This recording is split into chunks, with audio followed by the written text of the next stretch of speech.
तो मूवी के स्टार्ट में हम दो डायनासोर को देखते हैं जो कि कपल होते हैं। उनके सामने उनके 3 अंडे बड़े होते हैं जिनमें से जल्दी बेबीज डायनासोर निकलने वाले थे। जल्दी अंडे टूटते हैं और 3 क्यूट से डायनासोर बाहर आते हैं। इनमें से 2 डायनासोर के साइज भी ठीक थे और एक्टिव भी थे, लेकिन एक बेबी डायनासोर अंडे के अंदर ही बैठा हुआ था। वो हाइट में भी छोटा था और बाहर आना नहीं चाहता था। उसके पेरेंट्स उसका नाम आर्लो रखते हैं। वो कपल डायनासोर अपने बेबीज डायनासोर को बाहर लेकर आते हैं और उन्हें अपना घर दिखाते हैं। ये कपल थोड़ी बहुत फार्मिंग भी किया करते थे। इनमें बहुत ज्यादा प्यार था और अब तो उनके बेबीज भी आ चुके थे, तो एक प्यारी सी फैमिली बन चुकी थी। अब टाइम गुजरता जाता है। ये बेबी डायनासोर्स अब कुछ बड़े हो चुके थे। आर्लो के अलावा बाकी दोनों डायनासोर काफी एक्टिव थे। वो अपने पेरेंट्स की हर काम में हेल्प करवाते थे, तो वो काम उससे नहीं हो पाता था। वो छोटी छोटी चीजों में डर जाया करता था। वो डायनासोर कपल अपने बच्चों को अपने पास बुलाते हैं। वो उनको समझाते हैं कि देखो, जैसे आगे सर्दी आने वाली है, हमें बहुत ज्यादा खाना स्टोर करना है।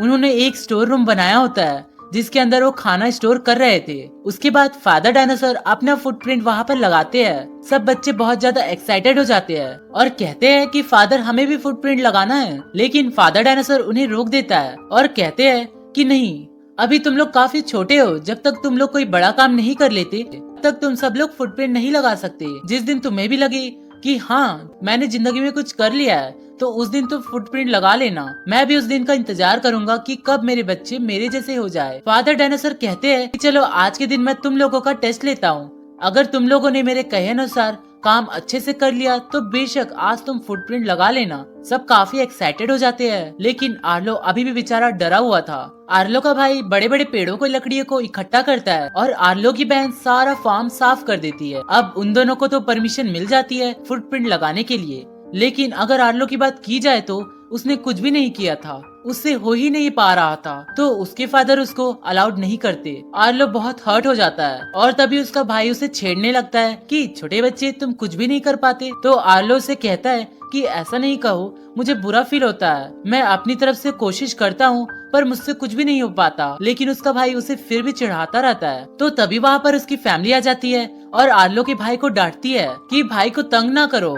और आर्लो कहता है कि आप सबको ये लगता है ना कि मैं कुछ भी नहीं कर पाता। मैं एक दिन ऐसा करूंगा और मैं भी अपना फुटप्रिंट लगाऊंगा। यहाँ पर जब रात हो जाती है तो आर्लो सो रहा होता है, तो उसके पास उसके फादर आते हैं और उससे कहते हैं कि बेटे मेरे साथ चलो। रात में वो दोनों वॉकिंग करने के लिए चले जाते हैं, जो कि काफी क्यूट सीन था। आर्लो के फादर उसे समझाते हैं कि जब तक तुम डरते रहोगे तब तक तुम कुछ भी नहीं कर पाओगे। मुझे तुम्हारे डर को खत्म करना पड़ेगा। कॉन्फिडेंट रहो, तुम्हारे लिए कुछ भी करना मुश्किल नहीं है। फिर आर्लो सो जाता है। जब वो सुबह उठता है तो आर्लो के फादर देखते हैं कि उनका स्टोर किया गया खाना किसी ने चुरा लिया है। यानी वहाँ पर कोई ऐसा जानवर आया था, या तो उसने खाना खा लिया है या फिर उसने उसे चुरा लिया है। वो सब काफी परेशान हो जाते हैं, लेकिन आर्लो के फादर उसे कहते हैं कि बेटा अब टाइम आ गया है, मैं तुम्हारे कॉन्फिडेंस को टेस्ट करूंगा और देखो कि तुमने मेरी बातों का कितना असर लिया, तुमने कितनी सीखी मेरी बातें। तुम्हारा काम ये है कि तुम इस जानवर को पकड़ कर लाना जिसने हमारा खाना चुरा लिया है। हमें उसे जाल में फंसाना होगा, फिर हमें उसे मारना होगा। अगर तुमने ये कर लिया तो मैं तुम्हें अलाउ कर दूंगा वहाँ पर फुटप्रिंट लगाने के लिए। अब ये सुन के वो काफी कॉन्फिडेंट था। आर्लो के फादर जाल बिछाने के लिए उसकी मदद करते हैं। आर्लो वेट करता है कि वो जानवर कब आए जहाँ पर उन लोगों ने ट्रैप लगाया था। वहाँ पर वो लोग कॉर्न्स रख देते हैं।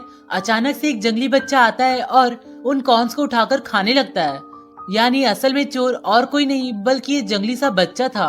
अब आर्लो जल्दी से अपना ट्रैप उसके ऊपर फेंक देता है। वो बच्चा अब नेट में फंस चुका था, लेकिन वो काफी चिल्ला रहा था। वो अपनी जुबान से कह रहा था कि मुझे फ्री करो। आर्लो उसे सुन के और देख के काफी डर जाता है और वो कहता है कि ये कैसा अजीबोगरीब चीज है। जल्दी से घबराकर ट्रैप को उठा देता है। जंगली बच्चा वहाँ से भाग जाता है। जब सब लोग और उसके फादर आते हैं तो उसके फादर उसे बहुत डांटते हैं, ये तुमने क्या किया, तुमने उसे पकड़कर भी छोड़ दिया, तुम्हारे डर ने सारा काम खराब कर दिया है। डरना छोड़ो और मेरे साथ आओ, मैं तुम्हारा डर खत्म करता हूँ। अब आर्लो के फादर उसे यूं ही नहीं डांट रहे थे, वो भी तो चाहते थे कि उसका बेटा अच्छा बने, ऐसा बने कि दुनिया उसे देखकर डरे, ना कि वो लोगों से डरे, क्योंकि पेरेंट्स हमारे अच्छे के लिए हमें डांटते हैं। आर्लो के फादर उसे अपने साथ फॉरेस्ट में ले जाते हैं। साथ ही बारिश होने लगती है।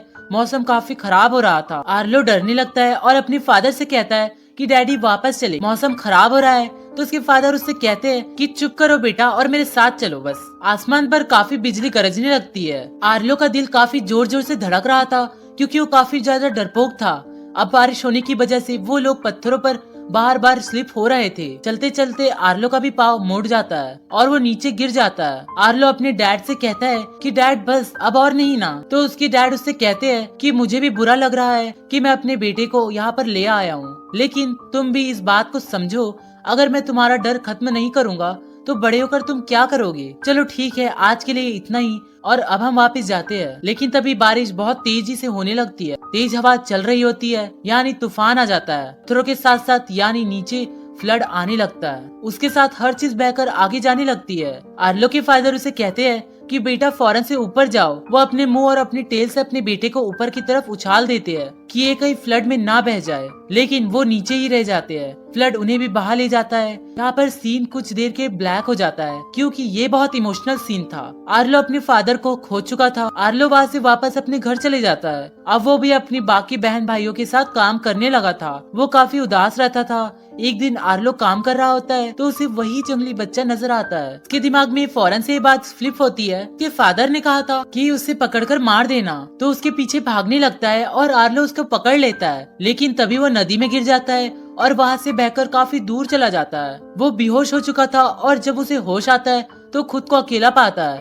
वो काफी ज्यादा उदास था, लेकिन तभी उसकी नजर उसी जंगली बच्चे पे पड़ती है। उसके पीछे जाने लगता है और ऊपर की तरफ आ जाता है, लेकिन तभी उसे वो नदी नजर आती है जो कि उसके घर की तरफ जा रही थी। और उसे अपने फादर की बात याद आती है कि जब तुम्हें नदी नजर आए तो घबराना नहीं, क्योंकि तुम अपने घर के रास्ते को ढूंढ लोगे। अब आर्लो उस नदी के साथ साथ चलने लगता है, लेकिन बेचारे को भूख लगी हुई थी। तभी उसे फ्रूट नजर आता है जो कि पेड़ में काफी ऊपर लगा हुआ था। एक पत्थर के ऊपर वो पाँव रख के वो फल खाने लगता है, लेकिन तभी पत्थर स्लिप हो जाता है और आर्लो उस पत्थर के नीचे आ जाता है। अब आर्लो का पाँव पत्थर के अंदर स्टक हो जाता है। काफी कोशिश करता है खुद को फ्री करने की, लेकिन फ्री नहीं कर पाता। सारा दिन गुजर जाता है। इवन ऐसे करते करते रात भी हो जाती है और आर्लो सो जाता है। लेकिन जब सुबह उसकी आँख खुलती है वो देखता है कि उसका पाँव फ्री है। किसी ने वहाँ पर एक जगह खोद रखी थी और उसके आसपास छोटे छोटे फुटप्रिंट भी थे। वो समझ जाता है कि ये जंगली बच्चे के फुटप्रिंट है। किसी ने आर्लो को भी फ्री किया है। आर्लो हिम्मत करता है और उठता है और आसपास की लकड़ियों को इकट्ठा करके खुद के लिए होम बनाने लगता है, यानी शेल्टर जिसमें वो रहेगा। वहाँ पर वो जंगली बच्चा दोबारा आता है।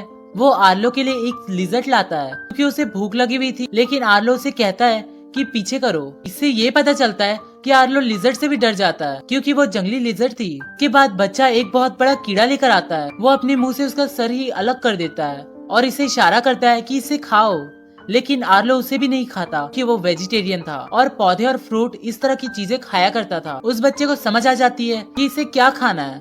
वो उसके लिए वही फ्रूट लाता है जो कि आर्लो ने देखा था और आर्लो क्योंकि काफी भूखा था तो तेजी से खाने लगता है। वो बच्चा समझ जाता है कि इसको क्या चाहिए, तो उसे अपने साथ उसी जगह पर ले आता है जहाँ पर इस फ्रूट का पूरा एक पेड़ था। वहाँ पर काफी ज्यादा इस तरह की बेरीज लगी हुई थी। अब आर्लो के मुंह में पानी आ जाता है। वो फौरन से उसकी तरफ बढ़ने लगता है, लेकिन वो बच्चा उसे रोकने लगता है। पहले तो हमें भी समझ में नहीं आता कि वो ऐसा क्यों कर रहा है, क्यों वो रोक रहा है।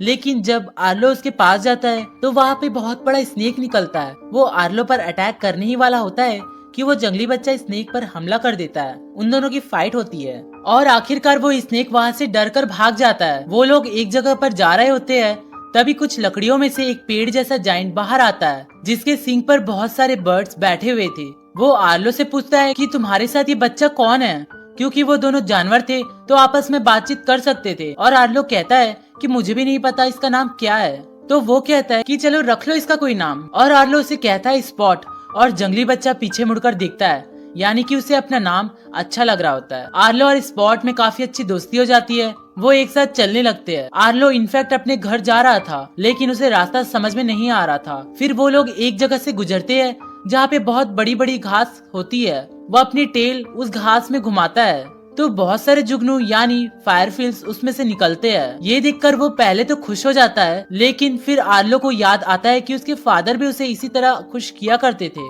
तो वो दोबारा से सैड हो जाता है। उदास होकर वो नीचे बैठ जाता है। आर्लो 5 छोटी छोटी लकड़ियां मिट्टी में खड़ी करता है और सबसे बड़ी लकड़ी को मिट्टी में दबा देता है। यानी आर्लो स्पॉट को अपनी फैमिली के बारे में बता रहा था कि हम 5 लोग थे, लेकिन मेरे फादर मर गए। जब वो स्पॉट का कोई रिएक्शन नहीं दिखता तो उदास हो जाता है कि हाँ मैं किसको समझा रहा हूँ। लेकिन तभी स्पॉट भी उठता है और 3 लकड़ियों को मिट्टी में खड़ा करता है। वो 2 लकड़ियों को मिट्टी में दबा देता है और जो छोटी लकड़ी होती है वो उसको देखकर उदास होने लगता है क्योंकि वो खुद ही था। उसकी बात का ये मतलब था कि उसके पेरेंट्स मारे गए और वो इस दुनिया में अब अकेला है। दोनों एक दूसरे को गले लगाकर उदास होकर बैठ जाते हैं। अगले दिन वो अपने रास्ते में निकल पड़ते हैं, लेकिन तभी तूफान आ जाता है, तेज बारिश होने लगती है। वैसा ही फ्लड आता है जिससे उसके फादर मारे गए थे, तो काफी डर जाता है, वहाँ से भागने लगता है। वो एक पेड़ के नीचे जाकर छुप जाता है, लेकिन जब उसकी आँख खुलती है तो वो देखता है कि नदी से काफी दूर है। उसे नदी कहीं भी नजर नहीं आ रही थी जिससे वो अपने घर का पता लगा सके। वो काफी उदास हो जाता है और आगे की तरफ बढ़ने लगता है। तभी उसे अजीबोगरीब से परिंदे नजर आते हैं। वो काफी चालाक परिंदे लग रहे थे। आर्लो उससे कहता है कि क्या आप मुझे बता सकते हैं कि नदी किस तरफ है, मुझे अपने घर जाना है। तो उससे कहते हैं कि अरे भाई, हमें क्या पता, हमारा इससे कोई लेना देना नहीं है। तूफान या फ्लड में ये जानवर परिंदे मारे जाने वाले जानवरों को खाने लगते हैं। अजीबोगरीब दिखने वाले ये परिंदे उल्टा आर्लो से ही पूछते हैं कि तुमने क्या यहाँ कोई जंगली बच्चे को देखा है, तो हमें बता दो। अब आर्लो उससे काफी डरा हुआ था क्योंकि उन परिंदों ने आर्लो के सामने एक लोमड़ी जैसे दिखने वाले छोटे से जानवर को खा लिया था। आर्लो डर के बता देता है कि स्पॉट कहाँ पर है, लेकिन जब वो देखता है कि उसके पीछे लग गए तो आर्लो स्पॉट को अपनी कमर में बैठा के जोर जोर से भागने लगता है कि तभी उन दोनों के सामने बड़े बड़े डायनासोर आ जाते हैं। वो आर्लो के पेरेंट्स से भी काफी बड़े थे, तो आर्लो काफी डर जाता है और दूसरी तरफ भागने लगता है। लेकिन तभी वहाँ पर एक बड़ा सा डायनासोर आ जाता है जो दो डायनासोर का फादर था। वो आर्लो को वापस बुलाता है और कहता है कि डरो नहीं, हम भी वेजिटेरियन है। तो आर्लो उनसे कहता है कि क्या आप मुझे बता सकते हैं कि नदी कहाँ पर है, मुझे अपने घर जाना है। तो वो कहते हैं ठीक है, मैं बता दूंगा तुम्हें, लेकिन मेरे साथ एक इशू हो गया है, मेरी भैंसों को कोई चुरा ले गया है। तुम दोनों पहले मेरी भैंसों को ढूंढने में मेरी मदद करोगे। वो सारे लोग मिलकर भैंसों को ढूंढने लगते हैं, उनको मिल जाती है। जाइंट डायनासोर कहता है कि इसी जगह पर घास में वो भैंसे खड़ी है, यानी कि वो जानवर भी यहीं पर छुपा हुआ है। वो आर्लो से कहता है कि तुम्हें वहाँ पर एक पत्थर दिखाई दे रहा है, वहाँ पर जाकर चिल्लाओ ताकि जिन चोरों ने मेरी भैंसों को चुराया वो बाहर आ जाए। आर्लो काफी डरा हुआ था, लेकिन उसको अपने घर जाना था, लेकिन उसको अपने घर का भी तो पता ढूंढना था, तो उसको वहाँ पर जाना पड़ता है। वो जैसे ही पत्थर पर खड़ा होकर चिल्लाने लगता है तो उसकी आवाज ही नहीं निकलती, ऐसे लग ही नहीं रहा था कि वो डायनासोर है। तो स्पॉट उसके पाँव में जोर से काटता है और अब निकलती है आर्लो की असली आवाज, और वो जोर से चिल्लाता है। उसकी आवाज सुनकर भैंसों को चुराने वाले बाहर निकल आते हैं, जो कि उन्हीं क्रीपी परिंदों जैसे दिखने वाले पतले पतले से डायनासोर थे। जैसे वो बाहर निकलते हैं और उन पर अटैक करने लगते हैं, दोनों में काफी लड़ाई होती है। फाइनली वो पतली पतली और क्रीपी से डायनासोर वहाँ से भाग जाते हैं। जाइंट डायनासोर अपनी भैंसों को लेकर वहाँ से चल पड़ते हैं। आर्लो और स्पॉट भी उनके साथ होते हैं कि रात हो जाती है और आग के इर्द गिर्द बैठकर आपस में बात कर रहे होते हैं। बड़ा डायनासोर बताने लगता है कि मुझ में बहुत पावर है और अपनी पावर की स्टोरी सुनाने लगता है कि मैंने एक काम किया, मैंने वो काम किया। तो आर्लो कहता है कि मेरे फादर भी आपके जैसे ही बहुत ताकतवर थे और पता है उन्हें भी डर नहीं लगता था। वो जाइंट डायनासोर कहता है ना बेटा, ऐसा नहीं हो सकता कि डर किसी को ना लगाओ, डर सबको लगता है, ये तो सबके नेचर में होता है, लेकिन असल में बात ये नहीं होती कि उसको ओवरकम कैसे करना है। अपने डर के साथ लेकर चलो, लेकिन उसे कभी अपने पर हावी मत होने दो। जब तुम सीख जाओगे कि चीजों को कैसे फेस करना है, तुम खुद ब खुद स्ट्रांग हो जाओगे। और ज्यादा सोचो ना, सुबह होते ही हम तुम्हारे घर के लिए निकल पड़ेंगे। अब आर्लो काफी खुश हो जाता है और प्रॉमिस के मुताबिक सुबह हो जाती है। वो सब इवन जाइंट डायनासोर की भैंसे भी आर्लो को छोड़ने के लिए निकल पड़ते हैं। चलते चलते वो लोग इतनी ऊपर पहुंच गए थे कि उसका सर बादलों में आ रहा होता है। सामने उनको पहाड़ दिख रहे थे, इन्हीं पहाड़ों के साथ साथ वो नदी भी थी, यानी आर्लो का घर अब बहुत करीब था। अब जाइंट डायनासोर आर्लो और स्पॉट कहते हैं कि लो बच्चों, मैंने तुम लोगों को यहाँ पर पहुँचा दिया, हमें भी वापस जाना होगा, तुम लोग सेफली अपने घर पहुँच जाना। आर्लो बहुत खुश होता है, जंप लगाते हुए उस तरफ चल पड़ता है। आर्लो और स्पॉट ऊंची ऊंची आवाज लगाने लगते हैं क्योंकि बहुत खुश थे कि तभी हम देखते हैं कि सामने से कोई जंगली इंसान भी उन्हीं की तरफ आवाज निकाल रहा होता है। स्पॉट काफी गौर से उन इंसानों को देखने लगता है। जैसे स्पॉट उनकी तरफ बढ़ने लगता है तो आर्लो उसे पकड़ लेता है और अपनी कमर पर बैठाकर आगे बढ़ने लगता है। वो उन्हीं पत्थरों पर पहुंच जाते हैं, लेकिन तभी वहाँ पर वो क्रीपी परिंदे दोबारा से आ जाते हैं। वो स्पॉट्स को अपने साथ ले जाते हैं। आर्लो बहुत कोशिश करता है उसे छुड़वाने की, लेकिन वो नीचे गिर जाता है। आर्लो अब पेड़ों में फंस गया था बहुत बुरी तरह से। आर्लो काफी दुखी हो जाता है, लेकिन तभी उसके सामने उसके फादर आते हैं।